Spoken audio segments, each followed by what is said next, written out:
ang pag-uusapan natin is more on Upwork. So for the past couple of weeks or days siguro hindi ako nakapag-upload dahil sa sakit. Pero ngayon, ang content na focus natin is more on Upwork. So for the upcoming video siguro na ihahanda ko is all about Upwork. So bibigyan ko ng mga tips, ng mga strategies na pwede nyong magamit para makakuha ng client. So ngayon, kung bago kayo sa channel ko, more on work from home setup ang pinag-uusapan namin dito, kung paano kumita online kahit nasa bahay lang. So ngayon, dito sa Upwork, para sa mga hindi nakakaalam, isa tong platform kung saan pwede kayong kumuha ng mga client at kumita habang nasa bahay lang.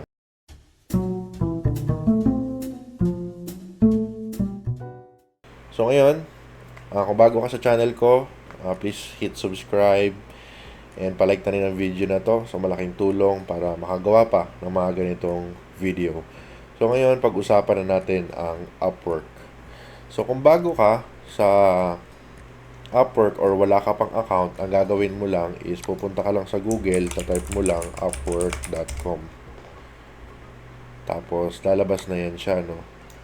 Dali. Open natin sa incognito. Upwork.com.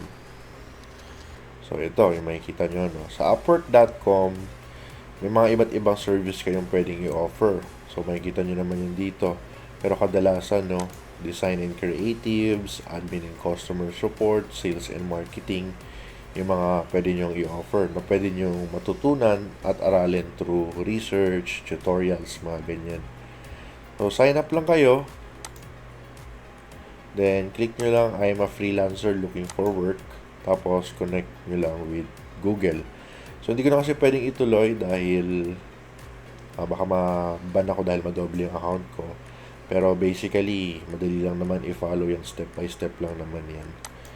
So ngayon, balik tayo rito. So ito yung profile ko, and dito sa Upwork, may mga iba't iba tayong elements na pwedeng i-explore, no? So umpisa muna tayo rito sa Find Work.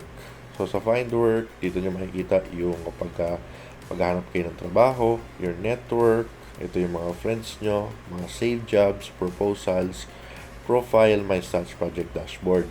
So siguro pag-uusapan natin yan in a separate video para mas detail natin mapag-usapan. Pero ngayon, pag-usapan muna natin kung paano mag-submit or makahanap ng trabaho dito sa Upwork. So click ko muna tong profile ko para may pakita ko sa inyo. So dito, makikita nyo, ito yung profile ko, ito yung service na yung offer ko. And ito yung pinaka number one tip ko sa inyo, no? Make sure na yung profile nyo is optimized. Paano optimize? So, ganito lang. Tanongin nyo lang yung sarili nyo kapag tinignan ba ng client yung profile nyo is mapapaisip ba siyang i-hire kayo or i-ignore kayo? So, yun lang. Itanong nyo lang sa sarili nyo yun. Pag answer is yes, go. Mag-submit kayo. Pero pag hindi, so kailangan nyo ayusin. Ano yung kailangan nyo ayusin? Maglagay kayo ng portfolio, lagay kayo ng skills, project catalog, certifications kung meron man, employment history, other experience. So, kompletuhin nyo lahat yan. And syempre, yung video. So, sa video, madali lang naman gumawa yan. Kung ano yung makakaya nyo gawin, pwede nyo i-record yung sarili nyo. Then, upload nyo sa YouTube. Then, ayan. Make sure na yung skills nyo nandito rin. Kung ano yung ino-offer nyo, malinaw dapat. So, sa case ko, SEO ang ino-offer ko. So, balik tayo. So, dito, ako, ang ginagawa ko, naghahanap ako ng work. Hindi ako naghahanap ng work, no? Ito, tip number 1. Na wag kayong mag-a-apply dito sa jobs you might like. Kasi itong mga to, mga matagal lang, yan, na post. Kumbaga, 14 hours ago, marami nang nag-submit yan. For sure, kung nagsisimula ka pa lang, matatabunan yan yung proposal mo.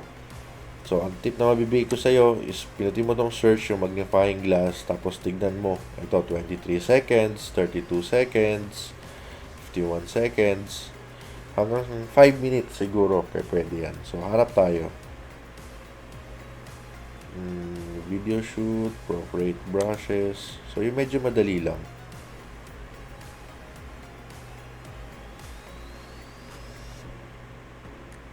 Okay, ito. Web scraper, all Indeed reviews for 11K US business company.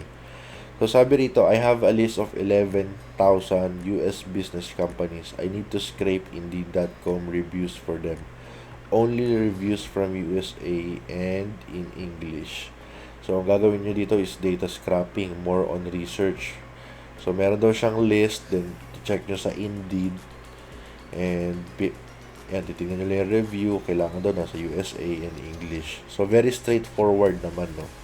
So, halimbawa, ito yung nagustuhan nyo, no? Ito yung hourly niya, between $5 to $15. So, check nyo lang yan, tapos, apply now. Pero, syempre, may mga numbers tayo rito, activity on this job. So, siguro, i-explain ko to, no, in different video para mas mapag-usapan natin. Pero para sa mga bago, paano ba mag-apply? So, i-click nyo lang to. Tapos sa profile nyo naman, make sure na yung profile nyo is aligned doon sa hinahanap ng client. So, halimbawa, ang hinahanap niya is web scraper. So, pwede nyo ilagay yan. So, ano ba yung mga synonyms ng web scraper? Ito yung mga researcher, mga data miner, lead generation, mga ganyan. So, ngayon sa Upwork, meron tayong tinatawag na connects. So, yun yung connects, yun yung currency dito sa Upwork. So, sa 10 connects, 85 pesos. So, murang-mura lang siya. So, consider nyo na lang yun na parang bayad sa ano nyo, sa pag-asikaso ng requirements pag dito kayo sa Pilipinas, no? Sa pag-asikaso ng pamasahe, ng pangkain nyo. So, ngayon, dito sa terms, makikita nyo rito, dito kayo pwede mag-set ng hourly rate. So, ang budget ni client is between $5 to $15. So, pwede nyo ilagay dyan. And, syempre, ito yung kaltas. So, minus $1. 10% freelancer service fee. So, bali, ang matatanggap nyo na lang is $9 per hour. So, ito naman, kapag gusto nyo magpa-increase, so let's say after 6 months or 3 months, and ilang percent. So, nasa sa inyo na lang yan. Kung sa tingin nyo na deserve nyo naman, go for it. So, ngayon naman, sa cover letter, dito ito yung isa sa mga mahalaga na kailangan nilalagyan nyo dahil ito yung unang pinaka napapansin ng client, no? Make sure na meron kayong template na ginagamit and pwede kayong mag-ask sa ChatGPT. So, siguro i-cover din natin to sa mga susunod, no? Kung paano gumawa ng cover letter, ano yung mga dapat na nilalagay. Pero for the sake of this video, ipakita ko na lang din sa inyo, no? Ano yung mga kailangan gawin. So, syempre, cover letter.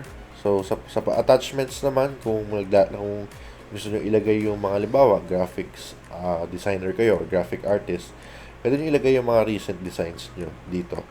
Pero ako, di ko na ginagamit yan. And ito naman, boost your proposal. So, ito bago lang kasi ito actually. And more on bidding siya. So, kung sino yung pinakamas mataas na bid na connects na nilaan, tingnan ito 50, no? Kasi sino yung mas pinakamataas na connect, siya yung makakuha ng or siya yung mas may chance na mabasa ng client yung proposal dahil nasa taas siya. Pero syempre, depende pa rin yan, no? Kung i-hire siya kahit gaano kataas yung bids niya. Let's say, nag-bid siya ng 100 pero hindi naman maganda yung profile niya. Hindi naman compelling yung cover letter niya. So, useless lang din. So, yan. Kung makikita nyo, may mga 50 na nag-bid. Then, send for 12 connects. So, lalabas naman yan kung ilan naman yung mababawas sa inyo. So, ngayon, pag-usapan naman natin yung connects. So, dito, kung makikita nyo, pwede kayo mag-buy ng connects. So, ito yung mga presyo niya. So, merong $60 for $9, $300 for $45. So, huwag kayong mag-alala, no, kung wala pa kayong budget. Sa mga nagsisimula pa lang, every end of the month, meron kayong matatanggap na 10 connects, which is libre lang na pwede nyong gamitin. So, ngayon, pag-usapan naman natin yung promote your profile. Itong promote your profile, bago lang to, and ano lang to, more on connects din. Kailangan nyo rin mag-spend ng connects dito. So, ako kasi, sa membership ko, naka-Upwork Plus ako. Parang may membership ako na binabayaran sa Upwork. Pero optional lang din yun. So, ang perks nun is nakakuha ko ng 80 connects per month. So, parang yun na kasi yung investment ko dito sa Upwork. Pero kayo, kung nagsisimula pa lang kayo, wala namang kaso.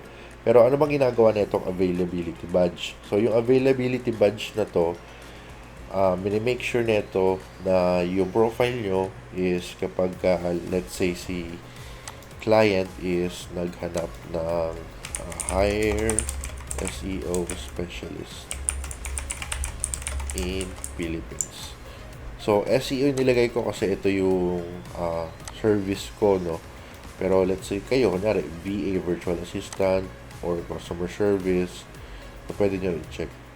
So, ito. Kapag may nag-click sa Upwork, so kapag naka, kayo, availability badge, tsaka naka-boost yung profile nyo, so lalabas kayo rito. Makikita nila kayo. Okay? So, ganun siya nag-work. And, ayun. More on, syempre, money pa rin pagdating sa Upwork. And yung competition is mataas din. Pero I suggest, no, na huwag kayong panghinaan doon, lalo na kung nag-uumpisa pa lang kayo. Make sure na, yun nga, may mga steps tayong pag-uusapan and hopefully, makaland kayo ng client nyo. So, yun lang. And sa mga susunod, no, kung may mga katanungan kayo, i-comment nyo dyan sa baba. Pag-uusapan natin yan. And hopefully, itong video na to is nakatulong sa inyo. So, kita-kits sa susunod na video.